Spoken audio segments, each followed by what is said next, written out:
दो दिन के दबाव के बाद बाजार में खरीदारी का मूड। निफ्टी 16,500 के ऊपर। एल&टी, टीसीएस, एसबीआई और एचडीएफसी से मिला सहारा। मिड कैप में भी हल्की तेजी। अच्छे नतीजों के दम पर लार्सन एंड टूब्रो में 3% की जोरदार तेजी। शेयर 3 महीने की ऊंचाई पर। 45% बढ़ा कंपनी का मुनाफा। दूसरे कैपिटल गुड शेयर भी दौड़े। रक्षा मंत्रालय के 29,000 करोड़ रुपए के सौदों की मंजूरी से डिफेंस शेयर उछले। बीडीएल मिधानी 3% ऊपर। 52 वीक के ऊंचाई पर BEL HAL. Real estate sector में आज अच्छी तेजी। 2% से ज्यादा डीएलएफ और गोदरेज प्रॉपर्टीज में तेजी। ओबेरॉय रियल्टी अजमेरा भी खरीदारी की दौड़ में।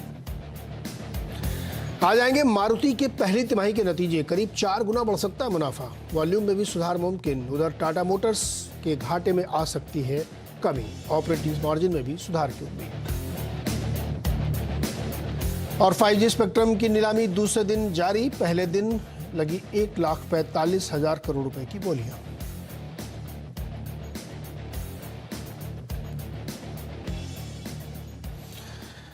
आज के मेहमान हमारे साथ हैं गौरव बिस्साप और उनसे बातचीत करेंगे। इनक्रेड कैपिटल के इनक्रेड इक्विटीज के वाइस प्रेसिडेंट हैं। गौरव, मार्केट अच्छा दिख रहा है इस वक्त। निचले स्तरों से रिकवर होके आ गया है ऊपर और बड़ा इवेंट है, तो दिन भर की स्ट्रेटजी क्या रहेगी आज आपकी निफ्टी की? Good morning Neeraj ji. देखिए, आज हमें थोड़ी सी एक बाउंस बैक जरूर देखने मिली है, लेकिन देखना होगा कि हम लोग सस्टेन कर पा रहे हैं नहीं कर पा रहे हैं। फिलहाल अगर आप देखेंगे तो कंसोलिडेशन चालू है निफ्टी के अंदर। 200 EMA डेली चार्ट्स पे जो है 16,520-30 का आधा लेवल, ये वहीं पे झूल रहा है। ये सस्टेन अगर हो जाता है तब मैं समझूंगा एक अपसाइड आपको देखने मिल सकती है। अदरवाइज मैं यहाँ पे बहुत एक्सट्रीमली बुलिश कहा जाए वैसे तो मैं फिलहाल में नहीं रहूंगा। उसका कारण ये भी है कि अगर आप बैंक निफ्टी देखेंगे, क्योंकि काफी अच्छा वेटेज भी है, काफी अच्छा पुश बैंक निफ्टी को मिला है कुछ सप्ताहों से। यहाँ पे अगर आप देखेंगे तो एक फॉलिंग ट्रेंड लाइन का हडल है, वहां से एक फॉल्स ब्रेकआउट देके स्टॉक जो है इंडेक्स जो नीचे आया है, तो यहाँ पे ऊपरी लेवल से फिर प्रेशर आपको देखने मिल सकता है। तो यहाँ पे जब तक कोई एक सेक्टर में लीडरशिप पोजीशन नहीं देखने मिलेगी, चाहे आप बैंक निफ्टी लीजिए या चाहे आप आईटी या ऑटो इंडेक्स का लीजिए, कोई अगर सेक्टर में लीडरशिप पोजीशन देखने मिलेगी तब आपको निफ्टी में स्टेबिलिटी देखने मिलेगी। अभी फिलहाल लीडरशिप ढूंढने की कगार चालू है, और जब तक ये प्रोसेस चालू रहेगा मुझे लगता है निफ्टी जो है ज्यादातर एक रेंज में ही रहेगा। फेड का मीटिंग भी है, तो उसके भी पहले बहुत अग्रेसिव मूव्स मुझे फिलहाल लग नहीं रहे कि आएंगे।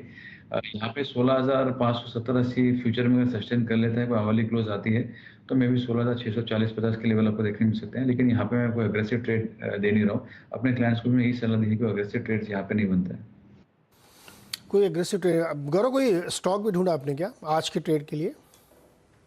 जैसे आप चर्चा कर रहे थे कि आज रियलिटी स्पेस थोड़ा बजिंग है, यहाँ पे मुझे डीएलएफ अच्छा लग रहा है। यहाँ पे अगर आप ओवरऑल देखेंगे तो काफी एक स्ट्रॉन्ग अपसाइड हमको देखने मिली है। कंसिस्टेंटली स्टॉक जो है 300 वाला 370 हो गया। आवली चार्ट्स पे एक छोटा कंसोलिडेशन हमको देखने मिल रहा था, और अभी जो है वो कंसोलिडेशन के ऊपर ही देखने मिल चुका है। वॉल्यूम के साथ में देखने मिला है। 360 के स्टॉप लॉस से आप उसको बाय कर सकते हैं। ऊपर मुझे लगता है कि एक 375 से 380 के लेवल आपको देखने मिल सकते हैं। ओके 380 तक के लेवल इसमें देखने को मिल सकते हैं। डीएलएफ में ध्यान रखना चाहिए। गौरव, जीएचसीएल का चार्ट एक बार देखिए जरा। अगर इसमें एक शॉर्ट टर्म व्यू बनाना हो 2-3 महीने के लिए तो क्या नजरिया बनेगा? देखिए, स्ट्रक्चर से काफ़ी बेहतरीन है और काफ़ी अच्छा स्टॉक है, हमारे रेडर पे भी है। जो कंफर्मेशन का वेट कर रहे हैं, ब्रेकआउट पे है और काफ़ी अच्छे कंसोलिडेशन के ब्रेकआउट्स है। अब दिक्कत हमेशा ये हो जाती है नीरज जी की ब्रेकआउट्स जो है वो आपके उस समय आ रहे हैं जहाँ पे निफ्टी में वो दमखम देखने मिल रहा है जो पिछले 2 हफ्ते से देखने मिल रहा था। तो यहाँ पे अगर निफ्टी का सपोर्ट मिलता है, निफ्टी मिड के मिनट से सपोर्ट मिलता है, तो काफ़ी स्ट्रॉन्ग अपसाइड आपको यहाँ से देखने मिल सकती है। स्टॉक जो है एक बार 730 740 के लेवल्स पे टेस्ट कर सकता है। तो स्ट्रक्चर काफ़ी अच्छा है, लेकिन एटलीस्ट कोई 12 साढ़े 12 तक क्लोजिंग अगर इसकी आती है 685 करीब, तो मैं समझता हूँ कि एक फॉलो अप बाइंग आपको आवली चर्चा में देखने मिल गया। स्टॉक जो है काफी अपसाइड आपको दे सकता है। स्ट्रक्चर अच्छा है, सिर्फ कंफर्मेशन चाहिए कि 1-2 घंटे की क्लोजिंग जो है वो 685 के ऊपर आ जाए। ओके अच्छा, कुछ सवाल लेते हैं। अपने ट्विटर में हमारे कई सारे लोग हैं। दीपेन जानना चाहते हैं कि 16,500 के पुट बाई किया इन्होंने अगस्त की, क्या व्यू बनता है इस पे? देखिए, जैसे मैंने कहा कि यहाँ पे फिलहाल जो है कंसोलिडेशन में ज़्यादा देखने मिल रहा है। जब तक कोई कंफर्मेशन नहीं आएगा यहाँ पे एग्रेसिव ट्रेड तो मैं नहीं करूँगा। लेकिन जैसे ये भी कहा कि अगर 16,570-80 अगर फ्यूचर्स में इसके ऊपर आवली क्लोज आता है तो एक बार आप एग्जिट कर लीजिए, क्योंकि जो इसका जो प्रीवियस स्विंग था हाफ वाली चार्ट्स में वहीं पे है, तो एक और अपसाइड आपको देखने मिल सकती है। बट आपके जो क्रिटिकल हर्डल है वो 16,580 का है। हाफ वाली क्लोज के ऊपर फ्यूचर में आता है तो आप एग्जिट कीजिए। ओके। एक सवाल चमन जैन जानना चाहते हैं कि टाटा पावर के शेयर्स इन्होंने खरीदे हैं 219 और 250 के प्राइस पे। कल इसके रिजल्ट्स आए थे और रिजल्ट्स कमज़ोर हैं, स्टॉक इसीलिए 8 रुपये या करीब करीब 3.5% कमज़ोर है। टाटा पावर में क्या इनको बने रहना चाहिए इस वक्त इस प्राइस पे, कुछ और ऐड करना चाहिए या अभी निकल जाना चाहिए? देखिए, अगर ये छोटी अवधि के ट्रेडर हैं कि मैं 15-20 दिन के लिए करना चाहता हूँ, मेरे हिसाब से एग्जिट करना बेहतर होगा, क्योंकि एक रेंज, एक दायरे में अगर आप देखेंगे स्टॉक ट्रेड करा जहाँ पे 200 पे काफ़ी स्ट्रॉन्ग सपोर्ट है और ऊपर में 250-60 के आसपास में काफ़ी स्ट्रॉन्ग हर्डल है। स्टॉक जो है फिलहाल 220 के करीब ट्रेड कर रहा है और एक रेंज में ट्रेड कर रहा है। तो यहाँ पे अगर किसी का नज़र 1-2 साल का है तो बिल्कुल बने रहिए, लेकिन अगर किसी का नज़र 1 महीने का है तो यहाँ पे मुझे फिलहाल कोई ट्रिगर ऐसे दिख नहीं रहा है कि काफ़ी स्ट्रॉन्ग अपसाइड देखने मिले या कोई बड़ा ब्रेकडाउन देखने मिले, बिकॉज ये रेंज के अंदर है, इसलिए एग्जिट करना बेहतर होगा। ओके गौरव, एल&टी आज टॉप गेनर में है, 3% ऊपर 1800 को पार कर गया है। कई सारे ब्रोकरेज हाउसेस भी बहुत बुलिश हैं, बड़े ऊपर ऊपर के लेवल्स दिए हैं और नतीजे भी ठीक ठाक थे। चार्ट पे क्या पैटर्न बन रहा है एल&टी में? क्या इस वक्त कोई ट्रेड लेना चाहिए किसी को? स्ट्रक्चर ज़्यादा खराब नहीं है, इसमें एक बेरिश पैटर्न थी, लेकिन उसको ट्रिगर्स ने किया नहीं है। कल के लो के नीचे वीक लग रहा था, लेकिन कल का लो हमने तोड़ा नहीं है और एक काफ़ी अच्छी बुलिश कैंडल अभी फिलहाल बनी है। तो यहाँ पे कोई डिक्लाइन अगर आपको देखने मिलता है टूवर्ड्स 20-25 रुपये नीचे भी 1780 के करीब भी देखने मिलता है तो आप बाय कर सकते हैं। यहाँ पर जो स्टॉप लॉस होगा वो 1735 का होगा और ऊपर में अगर आप देखेंगे उसके जो नेक्स्ट हर्डल जो आ रहे हैं वो 1865 1870 के हैं, तो वो एक ट्रेड बनता है, लेकिन डिक्लाइन में ऐड कीजिए ताकि आपका रिस्क और फेवरेबल हो, काफी अच्छा सेटअप बन सकता है। ओके। अभिषेक अग्रवाल का सवाल है भारत फोर्ज पे। क्या उनको लगता है कि 720 तक ये जाएगा एक्सपायरी तक? देखिए, ये तो कहना डिफिकल्ट है, 2 दिन का हम ट्रेड देख रहे हैं। यहाँ पे काफ़ी स्ट्रॉन्ग हर्डल जो है स्टॉक के अंदर वो 715 की ही है, तो मेरे लिए इम्पोर्टेंट ये नहीं है कि 720 तक जाएगा।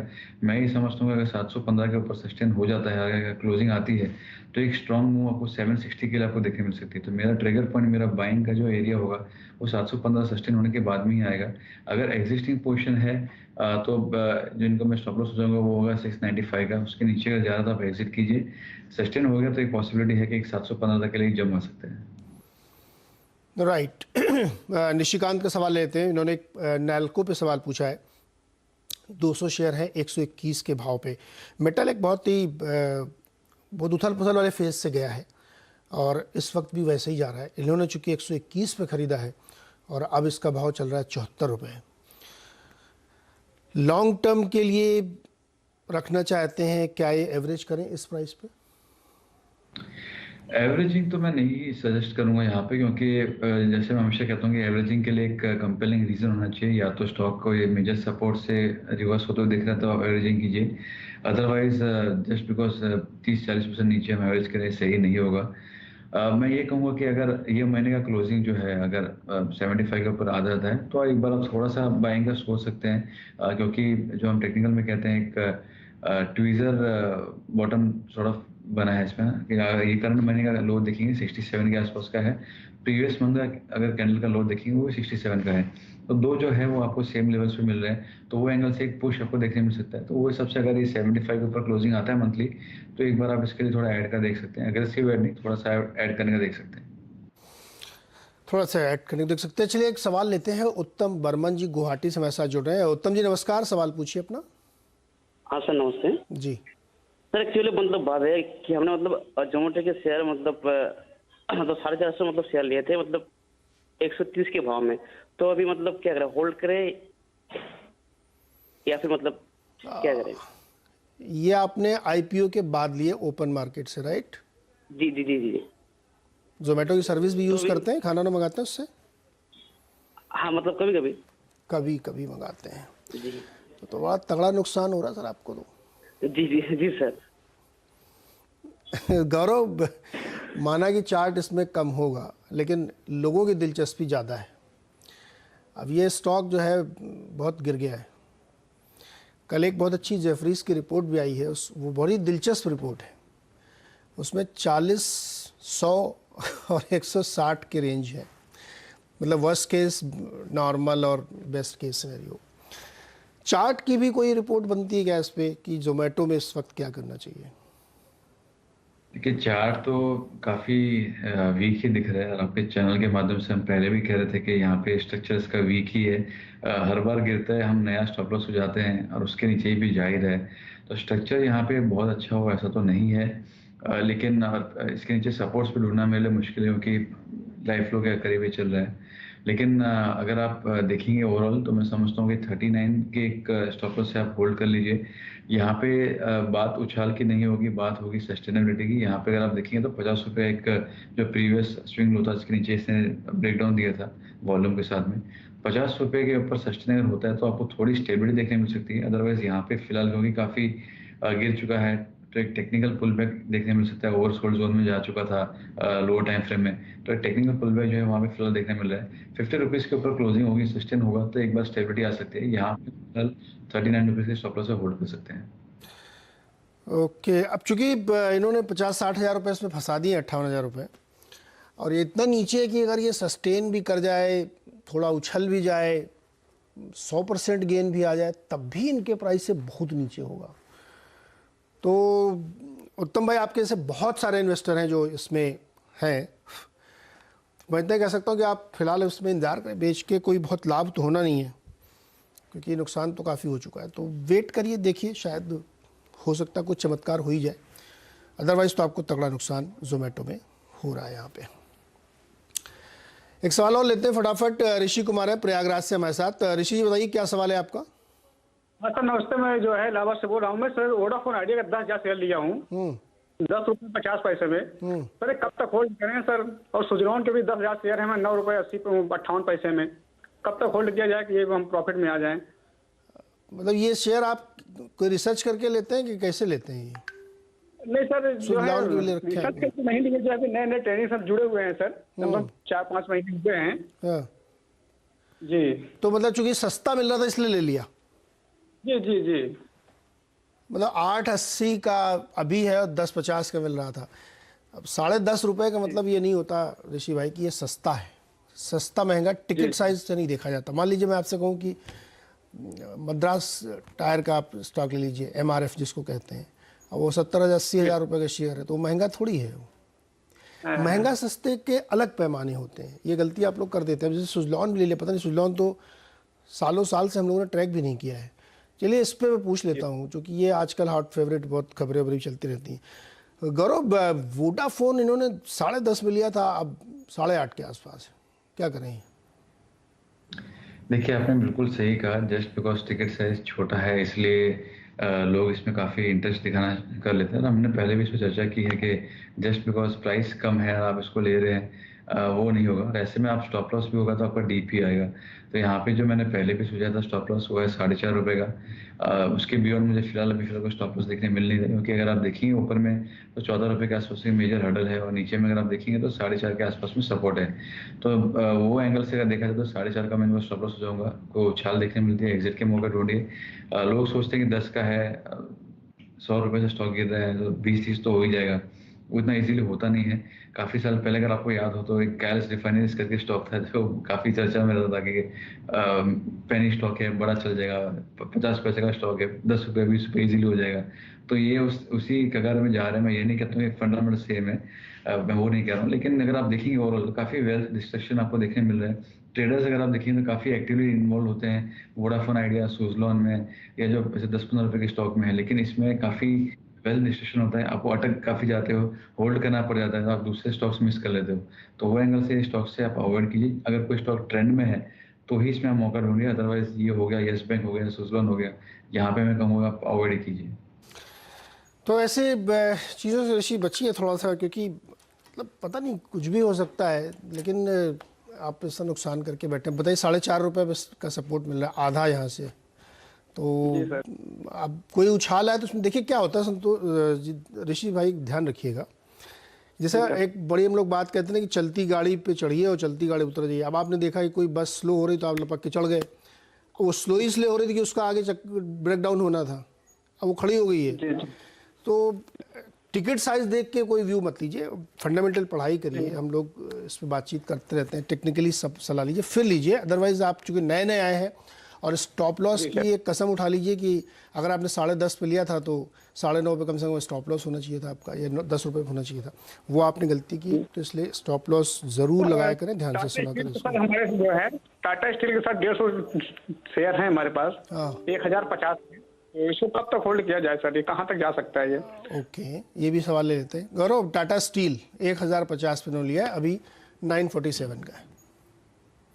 देखिए स्टॉक जो है अपने 200 एक्सपोनेंशियल लेवल से भागा है, जो इसका वीकली चार्ट्स पे थी 850 की, यहाँ पे फिलहाल बने रही है। लेकिन जैसे मैंने कहा, अगर इनके काफ़ी ऊपरी लेवल्स की बाइंग है, यहाँ पे जो सपोर्ट्स है जहाँ से रैली शुरू हुई थी वहीं यहाँ पे सपोर्ट्स आ जाएंगे, तो 850 का इनका सपोर्ट होगा, सस्टेन हो गया तो एक अपसाइड देखने मिल सकती है। बात ये होती है कि टाइट स्टॉप लॉस देने में दिक्कत नहीं होगी, बाइंग प्राइस इतनी ऊपर के है कि अगर वोलेटिलिटी आ जाए, हाई बीटा नेम है, तो अगर मैं कहूँ 890 का स्टॉप लॉस आप यूज़ कर लीजिए, तो यहाँ से 40-50 पॉइंट कब स्टॉक गिर जाए मालूम नहीं पड़ता है, तो आपका अननेसेसरी स्टॉप लॉस ट्रिगर करके वापस स्टॉक ऊपर चला जाए। तो वो एंगल से मैं कहूँगा आप 850 का एक स्टॉप लॉस रखिए, उसके नीचे सस्टेन हो रहा है तो आप एग्जिट कीजिए। ओके, तो इसमें 850 का स्टॉप लॉस लगाना है अगर आप ट्रेडिंग के लिए इसलिए है, अदरवाइज आप इस पे होल्ड रखिए। चलिए एक और सवाल लेते हैं फटाफट। संदीप धमन हमारे साथ है नवी मुंबई से। संदीप जी बताइए क्या सवाल है? हाँ नमस्कार, मेरा सवाल है बीपीसीएल के ऊपर। मेरे पास 433 के भाव पर 105 शेयर हैं, डिविडेंड में ले चुका हूँ जो इससे पहले आया था, तो अभी क्या करना है, इसको होल्ड करें या स्विच ओवर कर लें किसी और में? ओके, गौरव, भारत पेट्रोलियम कैसे क्या करना चाहिए इनको? 433 की बाइंग है इनकी। देखिए यहाँ पे भी अगर आप स्टॉक का ओवरऑल स्ट्रक्चर देखेंगे तो कोई लॉजिक नहीं है यहाँ पे बाय करने का। 470-80 जब भी था, वहां से अगर आप डेली वीकली में देखेंगे तो लोअर लो लोअर हाई बन रहे हैं, तो ट्रेंड इसका वीक है। अब मैं ये जरूर कहूँगा कि इसमें इससे अच्छी चीज़ ये है कि 300 रुपये काफ़ी स्ट्रॉन्ग सपोर्ट एरिया है, पिछला अपसाइड भी यहीं से शुरू हुआ था, तो आप 300 रुपये के स्टॉप लॉस पर बने रह सकते हैं। उसके नीचे अगर जा रहा है तो आप एग्जिट कीजिए। 300 के नीचे जाता है तो फिर आप एग्जिट करिए, अदरवाइज आप उसमें रुक सकते हैं। चलिए एक और सवाल लेते हैं। मयूर यलमली हमारे साथ है नासिक से। मयूर बताइए क्या सवाल है आपका? सर नमस्ते। जी नमस्ते। सर जुबिलेंट इंग्रीवा के मेरे 150 शेयर्स है एट प्राइस ऑफ 675। ओके, मेरा व्यू एक्चुअली लॉन्ग टर्म है, कोई जल्दी नहीं है, 3-4 इयर्स 5 इयर्स तक होल्ड कर सकता हूँ, कोई इशू नहीं है। ओके, तो उसमें क्या करना चाहिए? ठीक है गौरव, ये लॉन्ग टर्म के लिए है, प्योर लॉन्ग टर्म, 4-5 साल कोई इशू नहीं है। 675 की लेकिन इनकी बाइंग है और इस समय 504 रुपये 35 पैसे चल रहा है। तो क्या इनको इस स्तर पे बने रहना चाहिए या आप और ऐड की सलाह देंगे आप? देखिए यहाँ पे मैं इस पे बराबर से राय नहीं दे पाऊंगा, क्योंकि अगर आप देखेंगे लिस्टिंग, ये 1.5 साल का हिस्ट्री है, तो अगर साल भर की हिस्ट्री है 5 साल का भी तो मैं नहीं दे पाऊंगा, मैं गलत रहूँगा अगर मैं उस पर भी दे दूँ। लेकिन शॉर्ट टर्म में अगर देखा जाए तो मैं स्टॉप लॉस हो जा सकता हूँ, क्योंकि एक रेंज में ट्रेड कर रहा है, ब्रेकआउट अभी तक हुआ नहीं है, लेकिन एक अच्छा मोमेंटम देखने मिलेगा। अगर 550 के ऊपर वीकली क्लोज अगर आता है तो रेंज के बाद आएगा, और इनका जो रेट है 6.5 वो तो बहुत जल्दी अटेम्प्ट हो जाएगा। यहाँ पे जो मेजर सपोर्ट इसके आ रहे हैं वो आपको आ रहे हैं 400 अगर सस्टेन हो जाए तो एक अच्छी अपसाइड आपको देखने मिल सकती है। तो आप चाहे मीडियम टर्म प्लेयर हैं या लॉन्ग टर्म प्लेयर है, स्टॉप लॉस के साथ हमेशा काम कीजिए। तो यहाँ पे 400 रुपये का एक स्ट्रिक्ट स्टॉप लॉस आप होल्ड कीजिए, ये टूट जाएगा तो फिर प्रेशर एक बार आपको देखने मिल सकता है, तो 400 रुपये से स्टॉप लॉस आप बने रह सकते हैं। ओके, तो ये ध्यान रखिएगा इसमें आप मयूर की, चूँकि इसकी हिस्ट्री जो चार्ट पे वो कम है, रिसेंट की हिस्ट्री है ना, तो 1.5 साल के है, तो 400 यहाँ से काफ़ी डीप स्टॉप लॉस है। अगर उससे भी नीचे जाने लगता है मान लीजिए, तब फिर आपको एग्जिट लेना चाहिए। अगर वहाँ से ऊपर नहीं जाता, इसके बीच में कहीं बना रहता है, तो आप इसको होल्ड कर सकते हो। और बीच बीच में आप हम लोगों को सलाह लेते रहिएगा, तो हम लोग इस पर और आपको जैसे जैसे इसमें और ज़्यादा चार्ट फॉर्मेशन होगा तो और ज़्यादा क्लैरिटी चार्ट के साथ पे आएगी, और फंडामेंटली तो हम लोग इस पर आए कभी ना कभी आपको ज़रूर देंगे किसी फंडामेंटल गेस्ट के साथ। साजी जोसेफ हमारे साथ है मुंबई से। साजी जी बताइए क्या सवाल है आपका? जी सर नमस्ते। नमस्ते सर। सर मेरे पास MRPL का 741 शेयर है, मैंने एवरेज करके इसको 77.5 में लाया हुआ है। पहली बार किस प्राइस पे खरीदा था? जी सर 82 में लिया था, तब 96 तक चला गया था, फिर वो क्रूड ऑयल के थोड़ा प्रॉब्लम के कारण नीचे आ गया। अब फिर एवरेज कहाँ पे किया? 77.5 में एवरेज है सर। ओके, तो 86 पे पहली बार खरीदा, उसके बाद उसके नीचे आया तो और एवरेज किया, और एवरेज किया, और एवरेज किया। जी 82 में लिया था पहली बार। 82 में लिया था ना, फिर लास्ट कितने पे लिया? जी लास्ट 73 में भी लिया, 76 में भी लिया, ऐसा करके एवरेज करके 77.5 आ रहा है, 741 शेयर है। अगर मान लीजिए ये 60 रुपए पे चला जाए तो और लेंगे आप? हाँ अभी सर आपके ऊपर है, आप बताओ। नहीं, मेरे ऊपर नहीं है मैं तो ये आपकी एपिटाइट जानने की कोशिश कर रहा था। गौरव, और नहीं लेने का, इसको होल्ड करना है कि 2-3 रुपया लॉस में हूँ, बेच डालूं? हाँ रुक जाइए, मैं यही सवाल ले लेता। गौरव, इन्होंने एवरेज भी कर लिया और अपनी कॉस्टिंग जो है लगभग सीएमपी के आसपास रख ली है। ये क्रूड का प्ले है और इसने बम्पर मुनाफा कमाया है पिछले क्वार्टर में, इसने भी और चेन्नई पेट्रोलियम ने भी। अब चूंकि वो सब डिस्काउंट हो चुका है इसमें, तो चार्ट फॉर्मेशन आप देख के बताइए कि इनको क्या एग्जिट ले लेना चाहिए ₹1-2 के नुकसान पे, या फिर कोई और पैटर्न बन रहा है जहां से इनको बड़े मुनाफे हो सकते हैं? ये एमआरपीएल की बात करें, राइट? जी एमआरपीएल। हाँ, यहाँ पे मैं कहूँगा कि थोड़ा दिक्कत की बात है यहाँ पे, क्योंकि ऊपरी लेवल से अगर आप देखें तो वॉल्यूम के साथ में भी गिरा, ऐसा नहीं कि वॉल्यूम के साथ में बढ़ा भी था। मैं अगर वीकली चार्ट्स देख पा रहा हूँ तो यहाँ पे मुझे एमएससीआई वीकली में बेरिश क्रॉसओवर भी देखने मिला है। तो यहाँ पे जब तक क्लोजिंग जो है वो 83-84 के ऊपर वीकली नहीं आएगी, स्ट्रक्चर इसका खराब ही रहेगा। इनके पास में ये ऑप्शन होगा, जो सपोर्ट्स मुझे नजर आ रहे हैं वो 67-68 के हैं। तो अगर ये चाहें तो 67-68 की स्टॉप लॉस से होल्ड कर सकते हैं। उसके नीचे अगर चला गया तो फिर वीकनेस और ज़्यादा बढ़ जाएगी और परसिस्ट भी हो सकती है यहाँ पे। तो एक्स्ट्रा स्टॉप लॉस रखिए 67-68, उसके नीचे अगर जा रहा है तो आप एक एग्जिट करना बेहतर होगा। ठीक है, 68 का स्टॉप लॉस रखिए, उसके आसपास पहुंचे तो फिर आप एग्जिट ले लीजिएगा इसमें से। अरविंद अजमेरा हमारे साथ हैं उदयपुर से। हाँ जी सर, मेरे पास में एक तो न्यूक्लियस सॉफ्टवेयर रखा है 442.90 पे 50 शेयर, उसका क्या करूं? एक डी मार्ट रखा हुआ है मेरे पास में। मैं डी मार्ट का एक सवाल लेने वाला भी था, आप होल्ड करिए एक मिनट, सुन लीजिएगा आप। अरविंद जी हमारे साथ जुड़ रहे हैं। अरविंद जी नमस्कार, बताइए क्या सवाल है?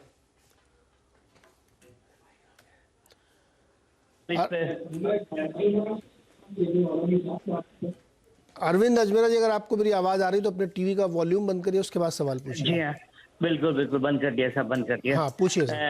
डी मार्ट है 4045 पे लिया हुआ है, ये मेरे पास में 50 शेयर रखे हैं सर, क्या करना है इसका? ओके, बताइए क्या करना भाई। डी मार्ट में 4050 पे लिया इन्होंने। देखिए यहाँ पे थोड़ी सी स्टेबिलिटी आ रही है, एक बुलिश हरामी पैटर्न हमको वीकली चार्ट में देखने मिला था, उसके बाद में स्विंग बना के फिर से ऊपर जा रहा है। स्टॉप लॉसेस थोड़े इसमें नीचे में आएंगे, 3250 जो है यहाँ पे मुझे वीकली में दिख रहा है। तो अगर इनका शॉर्ट टर्म ट्रेडिंग का नजरिया है कि मैं अगले 1-2 महीने के लिए रखना चाह रहा हूँ, तो जो मैं इनको स्टॉप लॉस हो जाएगा वो होगा 3700 का, जो एक शॉर्ट टर्म है जिसका सपोर्ट भी है। अगर इनका नजरिया है कि मैं 2 साल या मैं भी थोड़ा सा और ज्यादा रखना चाहता हूँ, तो वहाँ पे जो मैं है 3300 का एक स्टॉप लॉस दूंगा। तो डिपेंड करता है कि इनका नजरिया कितने अवधि के लिए है, वो सबसे रहेगा। यहाँ पे मुझे आउट परफॉर्मेंस फिलहाल नजर नहीं आ रहा है, क्योंकि पिछले भी आपको देखने मिल सकता है। लेकिन अगर इनका है कि नहीं मुझे 2-3 साल के लिए होल्ड करना है स्टॉक, तो एक स्टॉप लॉस आपका 3300 का होगा। जी गौरव, चूंकि बीच में एक सवाल पूछ लिया था साजी ने, बहुत छोटे में जवाब दीजिएगा। न्यूक्लियस सॉफ्टवेयर पे करंट भाव पे क्या करना चाहिए? देखिए न्यूक्लियस सॉफ्टवेयर अगर मैं देखता हूँ तो यहाँ पे मुझे फिलहाल अगर एग्जिट करना बेहतर होगा। स्ट्रक्चर इसका वीक है, वीकली और डेली दोनों टाइम फ्रेम में थोड़ा स्ट्रक्चर वीक लग रहा है। स्ट्रक्चर वीक है इसलिए एग्जिट लेना चाहिए। गौरव बहुत बहुत शुक्रिया हमारे साथ जुड़ने के लिए और बहुत सारे दर्शकों की मदद करने के लिए। और इस वक्त बाजार जो है करीब 60 पॉइंट की मजबूती के साथ कामकाज कर रहा है और सुमित जी पधार चुके हैं। बाजार भी दिन के ऊपरी स्तरों पर आ गया, 1/4% की बढ़त देखने को मिल रही है। ये न्यूक्लियस सॉफ्टवेयर जो था ना, आईटी का सबसे सस्ता वैल्यूएशन वाला स्टॉक है, लेकिन कैच क्या है, हमेशा ही सस्ता रहता है, कभी महंगा ही नहीं हुआ आज तक। तो ये बहुत कम चल रहा है शेयरों में, वो बायबैक प्राइस से भी आधा हो गया है गैस। खैर फिलहाल अब ट्रेडर्स हॉटलाइन को तो इसे समेटेंगे, एक ब्रेक का वक्त हो गया। ब्रेक के उस पार खिलाड़ी नंबर 1, 3 खिलाड़ी हमारे साथ मौजूद है। देखते हैं आज मिड कैप की कौन कौन से पिक्स उन्होंने आइडेंटिफाई किए। छोटे से ब्रेक के उस पार।